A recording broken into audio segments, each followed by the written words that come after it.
أعوذ بالله من الشيطان الرجيم بسم الله الرحمن الرحيم الحمد لله رب العالمين والصلاة والسلام على الكريم وعلى آله وأصحابه من السنة بسنة الدين أما بعد رب اشرح لي صدري ويسر لي أمري واحلل عقدة من لساني يفقهوا قولي اللهم أرنا الحق حقا اتباعه وأرنا الباطل باطلا اجتنابه اللهم إنا نسألك خير ما سألك عبدك رسولك نبيك محمد صلى الله عليه وسلم اللهم إنا نعوذ بك من شر ما استعاذ بك عبدك رسولك نبيك محمد صلى الله عليه وسلم. Assalamu alaikum wa rahmatullahi wa barakatuh, my dear brothers and sisters in Islam. We continue in our weekly Friday night halaqah, as we have been doing for the last many Fridays on the Happy Marriage Life series. And therefore, we continue from where we left off last time, which is talking about the spouse relationship and how Allah subhanahu wa ta'ala has guided us in the Quran and in the Hadith um,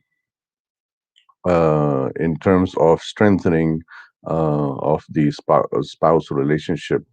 And therefore, we will be talking today in this aspect how the different ayat and the different hadiths of Rasulullah inform us that how husband and wife can strengthen their relationship together in such a way that they become closer to each other.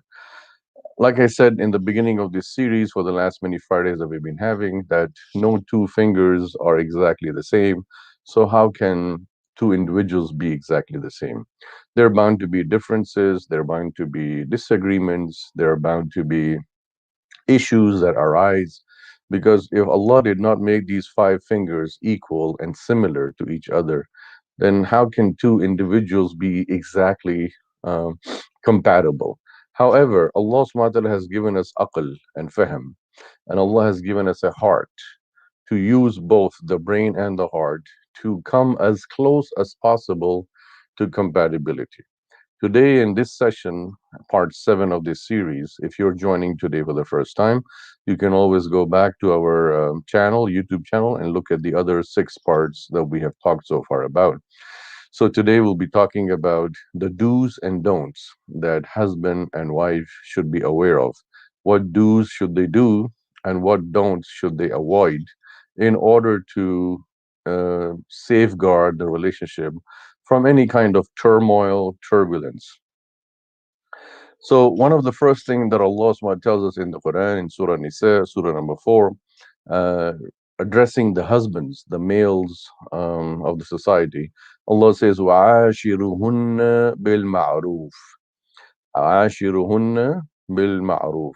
Live with your spouses, live with your wives specifically, because the dhamir, the pronoun here, is jama muannas. So it's referring to the wives. It's referring to the husbands to take care of the wives. So Allah is saying, وَعَاشِرُ. Al-ishra aish means, substantial living, spending time together, companionship. So Allah is saying, وَعَاشِرُهُنَّ. So live with them, spend time with them, your wives. Bil ma'ruf, spend time with them or live with them with ma'ruf. Ma'ruf means kindness, it means politeness, it means humility, humbleness. Ma'ruf literally comes from the root word of arafa. Arafa means to know one another, to understand one another. So ma'ruf means every goodness, every virtue and righteousness and piety comes in ma'ruf. Like we say, Amr bil Ma'ruf wa Nahy anil Munkar, enjoin something good and forbid what is munkar, evil. So Allah is saying to the husbands, to the males, وَعَاشِرُهُنَّ بِالْمَعْرُوفِ. Live with them with understanding, humility, love, compassion, mercy, kindness, politeness, joyfulness, rejoicing. And most important, ma'ruf means that live with them with comprehension and compatibility. Get to know them, learn about each other, understand each other. The first 5 years of a marriage, it takes for both the individuals to understand one another, each other's likes and dislikes, each other's habits, how somebody sleeps, how somebody goes to the bathroom, how somebody eats, how somebody talks, how somebody behaves, what kind of jokes, what is the humor. All of these things, the personality traits, needs to be absorbed and understood by both the spouses. And it usually takes the first 5 years. And then they can build up on that in the next 5 years and to strengthen the relationship. Wa alaikum assalam wa barakatuh, sister. Welcome. So, what is important to understand in a spousal relationship is that we should do those things which bring the rida and pleasure of Allah subhanahu wa ta'ala. Allah subhanahu wa ta'ala has made this relationship between a man and a woman, husband and wife. And Allah subhanahu wa ta'ala has made this relationship a very, very delicate relationship. Why I say delicate? Because this relationship is not through blood, it is not through milk, and it is not through any ties of kinship, the umbilical cord, rahim, as we say. This relationship is based on a waraqah. Waraqah means paper. You sign a document, you sign the nikah, you sign the aqd al-zawaj. By signing a paper, this relationship comes into fruition, into reality. And that same paper could be torn apart and this relationship is dissolved. Hence, the relationship between a husband and wife is a very, very delicate, fragile, and soft relationship. And it needs to be emboldened, it needs to be strengthened through actions and affairs. Wa alaikum assalam wa barakatuh. And this relationship needs to be strengthened and bonded together through actions, so that even if there is a storm of attack onto this relationship, it can wither the storm through its strong bonding inside. So one of the first things that Allah is saying, وَعَاشِرُهُنَّ بِالْمَعْرُوفِ. And likewise, it applies also to the wife, towards the husband, that live with them with ma'roof, with kindness, politeness, gentleness, ability to, and in this comprises all of the things like joking, having a humor, having good times and bad times, happiness, sadness, everything is sharing together. Realistically, the relationship between a husband and wife is a relationship of sharing. You share each other's thoughts. You share and participate with each other's emotions and likes and dislikes. So therefore, one of the ways of ma'ruf is to understand one another. The first 5 years, you begin to realize that what is my spouse about?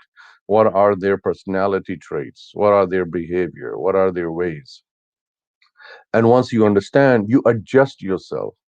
The whole thing about ashiruhunna bil ma'ruf is adaptability. If there's one word that can signify this ayah, is adaptability, adaptation.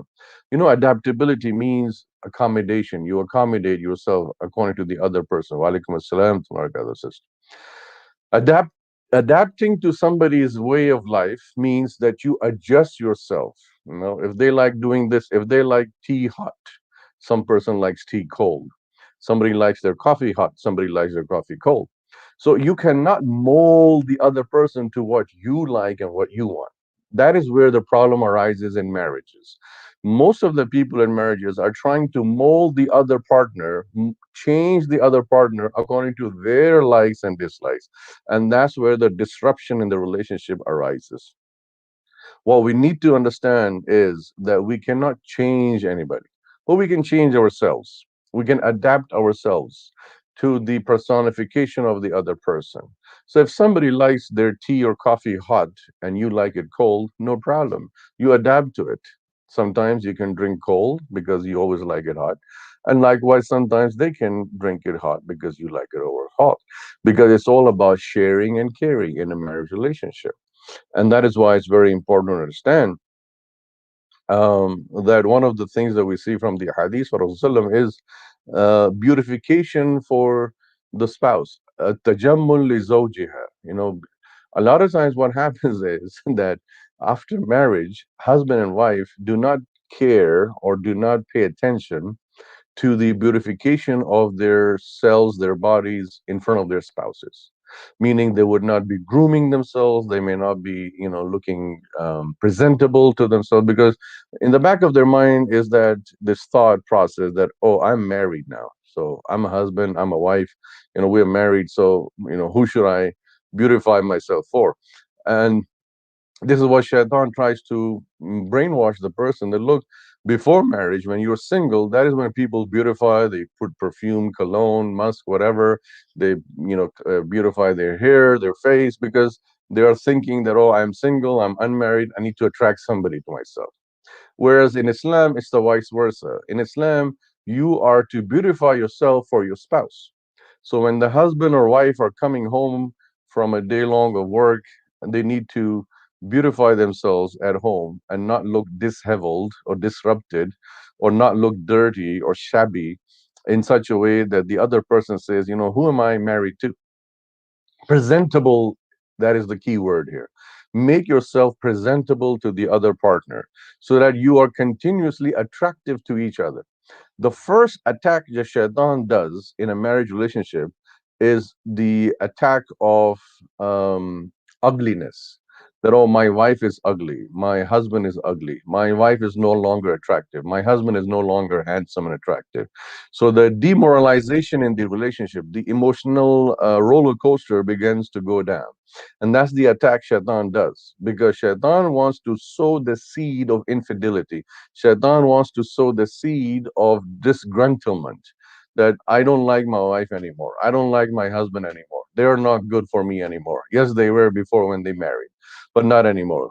I don't feel I don't feel towards them any feeling or emotionality. This is what Shaitan wants to do by sowing the seeds of whispers of disgruntlement in the heart.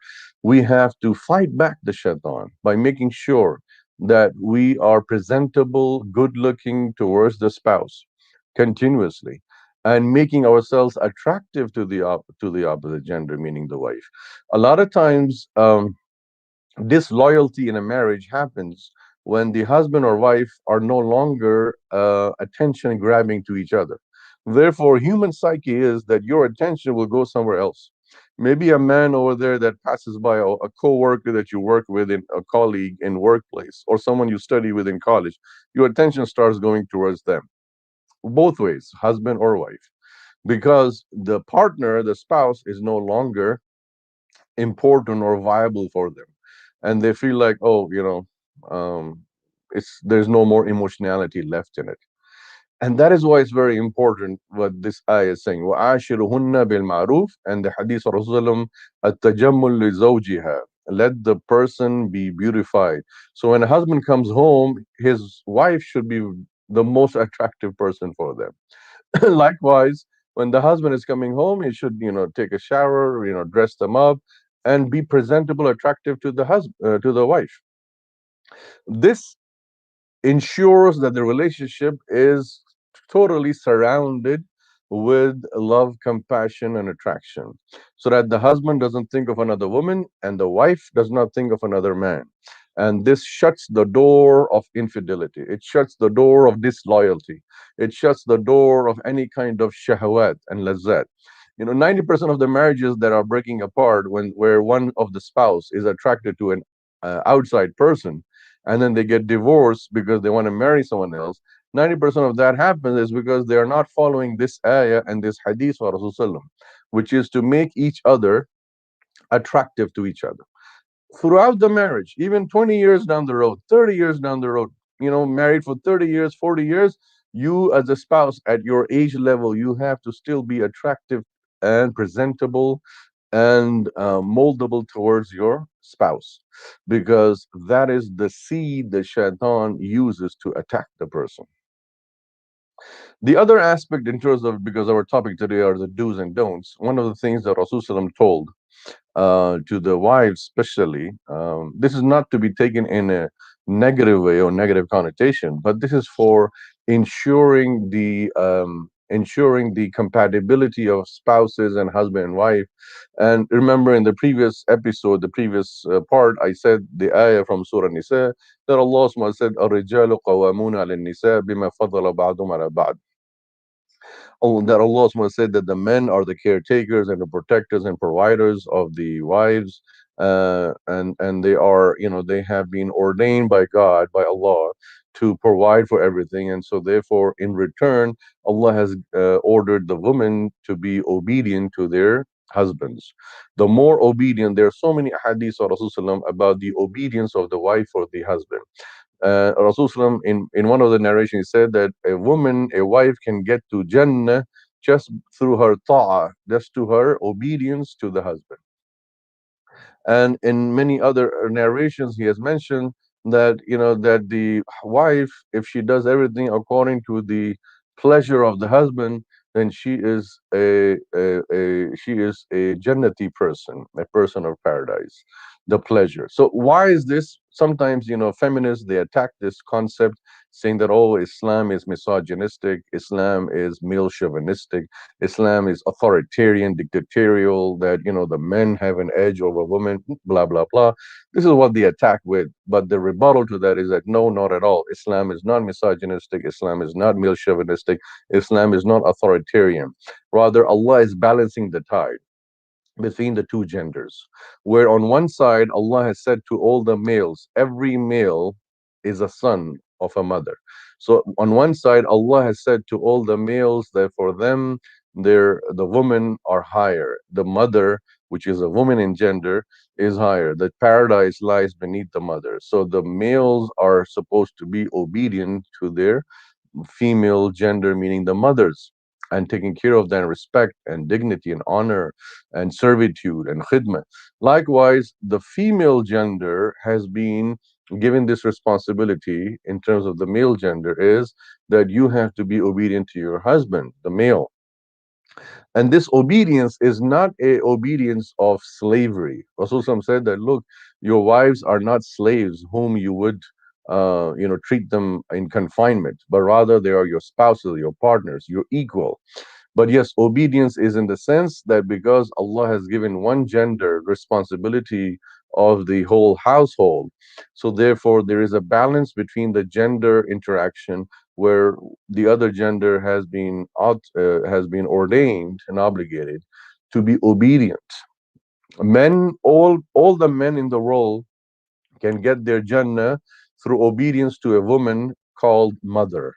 And all the women in the world can get to Jannah through obedience to the male called husband. So Allah has made this balance between the two genders, male and female, in relationship in such a way where one gender has been authorized and obligated and ordained to take care of the other gender and at the same time give respect. And therefore, the other gender has been obligated to give respect to the other relationship, which is the husband. In another hadith, Rasulullah said that the wife should not leave the house without the permission of the husband. It does not mean that for every single thing, for chores and errands, to grocery shopping, to going to other places, she needs permission. No, what he meant was that the husband is aware where she's going. A lot of time, people who are liberals, they attack Islam on this hadith. Rasulullah saying that, oh, look, the Prophet ﷺ is enslaving the woman gender. The wives are like enslaved. They can't do anything on their own wish and will. They have to get permission from the husband for everything. Blah blah blah. Wrong. That's not the case. What is Allah telling us here? What Rasulullah is telling us here? Shut the door of shaitan. The first door that shaitan puts in the mind of the spouse is doubt, shak, shubuhat, shukuk, shubuhat, doubts and uncertainties. And so in this hadith, Rasulullah is giving a wise advice. It's full of wisdom. Rasulullah is saying that أي امرأة خرجت من بيتها من غير إذن زوجتها لعنتها الملائكة حتى تعود. Translation of the hadith. Rasulullah is saying that any woman that leaves her house without the permission of her husband, then she is cursed by the angels in the skies and everywhere until she returns to the house. What does this hadith mean? Does it mean that she is a very bad woman and a bad person? No. It means that Rasulullah is saying that she has done a very degrading, deteriorating, disrespectful act, and the husband should be aware of what because the husband needs to have that full trust. And of course, they have the trust. But the husband is aware that where the wife is going and where the wife is coming and who she is meeting, so that it shuts the door of any whispers of shaitan in terms of doubt, because men begin to doubt and have ambiguity, and that leads to deterioration of the relationship between the husband and wife. We have to understand the hadith of Rasulullah and the ayahs of Quran without stereotypes and biases, without any negativity, and look at the hindsight of the benefit of those injunctions and how they solve the problems that arise in a marriage. There is no way that Rasulullah is saying that your wives are like your slaves or something that is in your commodity, that you own them, but rather he's saying that this brings cordial relationship. This brings trust in the husband and wife relationship. This brings congeniality between the husband and wife relationship. This brings love and compassion and affection, that the husband appreciates that, yes, I'm aware of whereabouts of my wife, where she's going, where she's coming, who she's meeting, who she's not meeting, blah, blah, blah. And at the same time, the husband is full of awe and love for his wife, that she is a very, very friendly and obedient and loving and caring individual, that she gives respect to the husband. Allah has, like I said earlier, Allah has ensured that all the male gender give the highest most respect to the female gender in the form of relationship of a mother. Likewise, Allah has also ensured that all the female gender give the highest form of their respect to the male gender in the form of relationship of a husband. That is how Allah has created the balance between male and female interaction, gender relationships, in terms of relationship of a mother or a husband. And that is why we see, in other words, is there are many hadiths of Rasulullah that tell us that the husband and wife should say good words to each other, loving words, and attractive words, and humble words to each other, smiling to each other. These are the do's that a person should do, making themselves presentable, attractive to each other, making themselves caring and sharing for the other person's thoughts and the worries and concerns. Remember, whatever are the worries and concerns of the husband are now the same as for the wife. Likewise, whatever are the worries and concerns of the wife, they are for the husband also. And at the same time, the husband is not like a dictator or authoritarian in the house, that he is like the macho man and he has to be obeyed no matter what. Of course, there are injunctions in terms of obedience is only for the sake of Islam, for the sake of Allah and His Messenger. If the husband says or does something or orders something that is against the injunctions of Quran and Hadith, then obviously that has not to be obeyed. The other thing that is very important to be done in this context for both husband and wife is something that very few people realize, and I'm also guilty of it at times, is communication. Increase the mode of communication between husband and wife. Talking to each other, listening more to each other, because the more talking and listening the husband and wife do to each other, the more time they spend with each other, the more time they spend with each other, the more strengthening of the relationship happens. I know in this busy world, in this hectic life schedule, people are so busy and so in this rapid, fast-paced world with so much work and things going on. Sometimes people don't get time for husband and wife to sit down and just spend time together to talk to each other. The best time is before having kids. Before the person has any child in the marriage, and the husband and wife are still single, that is the best time to enjoy the marriage life. Because once the kids come, and then the husband and wife become father and mother, they get busy with the chores and errands of the kids. And as the kids grow, meaning they are 1 and 2 and then 3 and then 4, so life cycle and the hustle and bustle of life tends to bring a kind of a gulf between husband and wife. And then when the kids are all grown up and they're off onto their own career path, again, husband and wife are now old, and now again they're back to where they start off with. See, when you get married, you're single, you're together. And then the separation happens because of the children coming in between the relationship. And then as the children start graduating from the house, so to speak, they get their career, they get married, they have their own household. Now the husband and wife start coming together. So if you see a young couple and you see an old couple, they're exactly at the same place in their life. Only difference is that the young couple doesn't have any children. The old couple may have children, and they're all spread out into their own endeavors. So, relationship building, the most important is in the early years of marriage before children, and then in the latter stage of marriage when the children have grown up and flew from the nest into their own life cycles. But the most important thing is communication, listening. Like I said, even I am guilty as a husband many times, not giving enough attention to the wife and listening.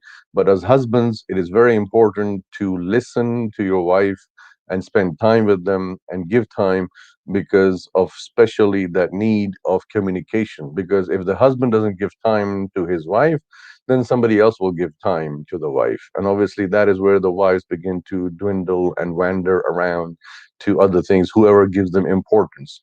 One of the injunctions of the Quran that tells us from this ayah, وَعَاشِرُهُنَّ بِالْمَعْرُوفِ, is giving importance to the wife, giving her the respect and honor and dignity, and communicating with them in a higher mode. This is what the Quran and Hadith is telling us. But yes, including myself, we all are weak. We are all insane. We commit mistakes. We have mistakes. We have shortcomings. We may not fulfill these obligations at times. But it's a good reminder to all of us, including myself, that we remind each other of these injunctions. These are in terms of do's. Now let's come to the don'ts. One of the most important thing that the ulama and the fuqaha have said, that one of the most important thing in terms of don't, and as the hadith also mentioned, is do not insult one another, do not ridicule one another, do not humiliate one another. A lot of times when it comes to disagreements and fights and quarrels and disputes, husband and wife, may have some kind of disagreement, may even have a fight, but in that they should still remain respectful, dignified, and honorable. Should not go below the belt and start attacking on personal attacks, that somebody is a fat person or a skinny person or a short person or a tall person, not going into the other person's individuality, not going into the other person's family, ridiculing their mother or father or brother or sister. So it is very important that we do not disrespect or insult or humiliate any person or their relatives, immediate relatives, because that brings the disruption in the marriage ties. Because how would you feel when somebody insults your own father and mother? Likewise, for example, if the wife insults the mother and father of the husband or the brother and sister of the husband, how would the husband feel? That my family members are not at all respectable in front of her. Likewise, if the husband ridicules, insults, and disrespects the father, mother of the wife, or the brother and sister, she would also feel that this person is not at all respectable. And then that brings the gulf in the relationship, and slowly, the spouses, the partners start becoming, further away from one another. So it's very important to understand that a person realizes the importance and value of respect, honor, and dignity in the marriage relationship.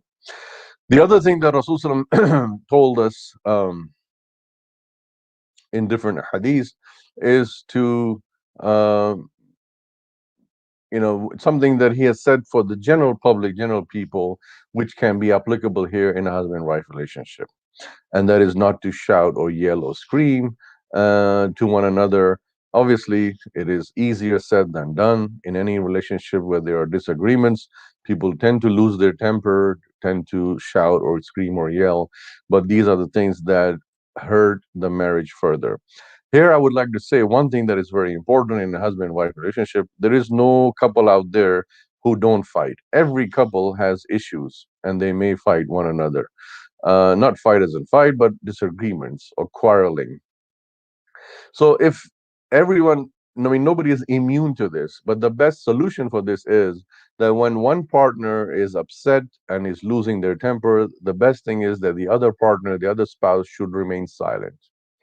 and just bear it. Even if the words are very, very entrenching and the words are piercing to the heart, but just doing zikr and remembering Allah subhanahu wa ta'ala, or saying A'udhu Billahi Shaitanir Rajeem, or saying the prayers on the Prophet Sallallahu Alaihi Wasallam, Durood Sharif, Allahumma salli ala Muhammad wa ala ali Muhammad. By reciting that, it will cool the temperature down, it will calm the person down, and it will quickly get rid of this fitna and fasad. Because problem arises where both partners are hot tempered, both partners are argumentative, disputive, and taunting and teasing one another. You know, every couple will have a fight. I mean, nobody's immune to that. But how can we do damage control, and how can we minimize the duration of the fight is in our hands. So one of the ways is that if the husband is angry and upset on something, let the wife be quiet and cool down. Automatically, you will see that the person will keep saying for a few minutes, but then ultimately will start to cool down and calm down and be quiet. Likewise, if the wife is very hot tempered or is upset about something and shouting or yelling or screaming about something, let the husband be quiet and and keep doing zikr or istighfar, and just the quietness of the husband will calm the wife down. If both husband and wife keep shouting and yelling and screaming and arguing with each other, this will put fuel to the fire, and this will give shaitan more excuse to further flare up the issue. What I'm trying to teach here, my dear brothers and sisters in Islam, is that whenever husband and wife are in a fight, the best and easiest thing to do is let one person cool down. And usually, what is the reason? What triggers a fight? It's usually the habit or the action of one partner against the other. Maybe somebody said something and the other person did not obey that, and disobeyed or did something wrong, and it triggered and it shut up the flame in the other person. So it's better that whoever's mistake it is, let them be quiet. Because obviously you're guilty. You made the mistake, it flared up the emotions of the other person. So since you are guilty and you made the mistake, whoever you are, whether you're a wife or you're the husband, it's better to just be quiet and calm down and acknowledge the mistake and acknowledge their issue, because this will immediately put water on the fire. But if the person continues to be argumentative and argue and dispute, it will further inflare the emotions and make the persons go higher and higher up. So we need to avoid that. And that is what we don't need to do. And the other thing very important is that we see in the different narrations is that husbands should not joke or threaten their wives with the second marriage issue. I know in Islam, men have the authority to marry more than one wife, and women do not have the authority to marry more than one husband at a time. So therefore, the second marriage issue is a constant bickering and bitterness. It creates a bitterness in the relationship. It's not healthy for a spouse relationship. So husbands should not be joking around with their wives either in privately or publicly about second marriages, nor should they threaten their wife that, oh, you are not following the way I want to have my household, so I'm going to go marry a second wife. This does not at all help in building a congenial family tie relationship between husband and wife. In fact, it is destructive, and it has proven to be more destructive. It has led marriages to fall apart, to separate. So therefore, this is a warning. It's a big, big don't for the husbands, for the husbands specifically. Do not, I repeat, do not use or think about the second marriage issue, especially do not bring it in when there is a quarrel or disagreement or argument going on between husband and wife, and the husband throws in this card that, oh, I can go marry a second one. Don't joke about it, and don't even use it in anger, in threatening way. Sheikh Salman al-Auda, he mentioned, a very great scholar from Saudi Arabia, he said that this is like a weapon. هذا السلاح ينبغي أن لا تستعمل. This is a weapon that should not be used by the husband at all in a marriage relationship, because there is a self-respect and dignity. Just because a woman cannot go and marry another husband in Islam, it does not mean that we torture them mentally or physically by showing them that, oh, I have this opportunity, I have this authority, I can go marry a second wife and keep them also, since you are not being good to me and things like that. So this is not to be used at all by husbands. And if they are using it, they need to repent to Allah subhanahu wa ta'ala first, and then also seek forgiveness from their wife if they have said this or done this in the past, in order to mend the relationship between the husband and wife. The other thing that is mentioned by the ulama in terms of the don'ts for the husband is, do not threaten the wife again and again with the issue of talaq. And that is why it is very important to understand that this issue of divorce is very sentimental, very, very special. So it is not to be used as a weapon attacking the spouse in a marriage relationship, because that would crumble the relationship in such a way that trust or respectability will be lost between the people. And that is why it's very important to understand that whatever we do for the sake of the love of Allah subhanahu and love of Rasul sallallahu, and bring each other closer to Allah subhanahu. Remember, the purpose of marriage is not just fulfill your lust and desires and quench your physical needs, but the purpose of marriage is to get the pleasure of Allah, the ridha of Allah. Both husband and wife are working hard in the relationship to get closer to Allah. That is why marriage is known as the completion of the deen. Marriage is known as the completion, kamil deen, because now you're complete. Without marriage, you're half. Your deen is half. A lot of the injunctions of the Quran do not apply on you because you're not a married person. But once you get married, then you have completion of the deen. Wa alaikum assalam, Brother Mansoor. Welcome. So it's very important to understand that we are seeking the ridha, pleasure of Allah subhanahu wa ta'ala through the marriage. Therefore, the marriage needs to be worked out. A lot of times people do things or don't do things which brings difficulty in the marriage and breaks up the marriage. You see, breaking anything is very easy. You want to break a glass, you want to break a pen or a pencil, you want to break some object, it's very easy.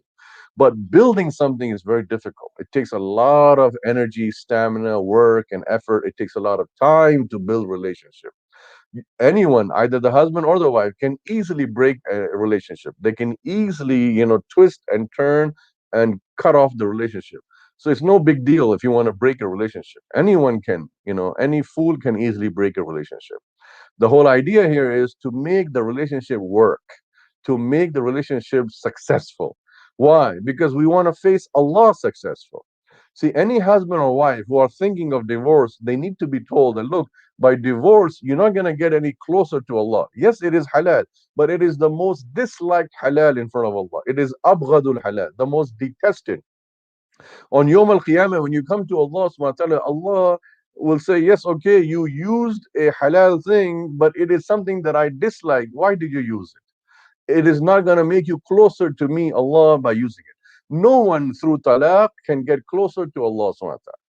But by compromising and sacrificing, they can get closer to Allah subhanahu wa ta'ala. Either the husband or the wife, if they compromise in a relationship, if they sacrifice in a relationship, not for the sake of their husband or wife, but for the sake of Allah, that, oh Allah, I am sacrificing my relationship, I am compromising in my relationship, even though I don't like this about my spouse, I don't like her, this thing, I don't like his, this thing, but I'm sacrificing Allah so that you give me Jannah. Wallah al-Azim, I swear by Allah, brother and sister in Islam, if you have this vision and this niyyah intention, Allah will guarantee you Jannah, just because you did not seek divorce, talaq or khula in the relationship, because you wanted the Jannah from Allah. And Allah knows best what the hearts are thinking and feeling. And Allah knows best who is right and who's wrong. Because a lot of times in a talaq, in a divorce, the shaitan says you're right and he is wrong, or you're right and she's wrong. This is what shaitan wants, because shaitan wants to break the relationship. And that's what the goal of shaitan is. In a marriage, there is no such thing as who's right, who's wrong. We both could be wrong, we both could be right. No one person is right, no one person is wrong. Both could be wrong, both could be right. Who is to decide? Allah. We married each other in the name of Allah. In the nikah, we made the aqd zawaj, we made the nikah zawaj in the name of Allah subhanahu wa ta'ala. And the khutbatul nikah was all about Allah. Ya ayyuhan nas ittaqu rabbakum. Ya ayyuhalladhina amanu ittaqu rabbakum. O human beings, fear Allah. O you believe, fear Allah. In the fear of Allah, we sought the partner for our life companionship. So if there are turbulence, if there are ups and downs in the husband-wife relationship, let us learn to compromise. Let us learn to sacrifice. Let us learn to give up. Let us learn to let go of things in return for Jannah, not dunya. Dunya will be left here. You know, no money can satisfy anyone. Especially in this country, in America, people think of divorce that I'll get 50-50. I'll get 50% of the wealth. I'll get the car, the house, and everything. That will not bring Jannah. The car, the house, the wealth will not get me akhirah, will not get me to Jannah. But if I give up, even if I am wrong, if I am right, but I still sacrifice and compromise for the sake of my kids, for the sake of my wife and husband, for the sake of this relationship, in return for Jannah from Allah, Allah will bless us with Jannah because we saved a marriage for the sake of who? Allah. Not for the sake of the spouse or the husband or wife. We saved the marriage because marriage is an ibadah, worship. Like salah. Imagine you are in salah and you are praying, and shaitan comes in your prayer and tries to break your prayer. Would you break your prayer? Would you break your hand and open your hand and start walking around just because shaitan attacked you? Just like you focus in your prayer, no matter how much waswasa shaitan puts on you, you focus on your prayer that I need to go all the way to salam, all the way to taslim, assalamu alaikum, till the end of the prayer. And I will not break the prayer. When you have such focus and concentration in salah, you go all the way till the end. Otherwise, if you don't have that concentration in salah, you will break your salah in the middle. Maybe after ruku or maybe after sujood, you'll break your salah and you get up and start doing something because shaitan put waswasa or shaitan attacked you. That's the same thing in marriage. You have to remain focused. You have to remain concentrated. You have to go to the end. You can't break the marriage. Breaking the marriage is not an option. Of course, unless there's an emergency and there is some situation that is beyond the means. But 99% of the time, the marriage needs to be made successful. And that can only happen when husband and wives compromise and sacrifice and let go of each other's ego and let go of things. You know, if one spouse, either the husband or wife, is bent upon committing divorce and separating, the other should be asking and begging, please, for the sake of Allah, I ask you, for the sake of our kids, I ask you, let go of this. Let go of this divorce in your mind. Let go of this talaq, this khula, whatever is in your mind. This is shaitan. You know, when you ask your spouse, your husband or wife, you ask them and beg them and request them in the name of Allah, in the name of your kids, maybe their heart will move. Maybe their emotions will move and they'll think. And remember, if you are going through a tough situation in your marriage, always tell your spouse that, look, it's easy to get divorced and separated, but wouldn't it be easier to be in Jannah together and Allah bless us? If just by forbearance and sabr, if just through the sabr in the marriage, we know that we will get Jannah, then this is the best trade and deal in the whole universe. May Allah subhanahu wa ta'ala give us tawfiq, inshallah. And remember, one of the things I conclude with this in today's episode about the do's and don'ts, one of the things very, very important to understand is always never lose sight of your mission and vision. What's the mission and vision of marriage? The rida of Allah, the pleasure of Allah. If the husband and wife want the pleasure of Allah, they will do things in their marriage that will bring the pleasure of Allah. May Allah subhanahu wa ta'ala forgive our sins. May Allah forgive our shortcomings. May Allah give us tawfiq to forgive one another. May Allah give us tawfiq to compromise with one another and sacrifice ourselves and our egos in the marriage. May Allah give us the tawfiq to protect and safeguard our marriages. May Allah protect us from shaitan, from the waswas of shaitan, from the evil whispers of shaitan, from all the aspects of shaitan which he tries to disrupt the marriage and break it. وآخر دعوانا بالعالمين والصلاة والسلام على رسول الكريم. السلام عليكم.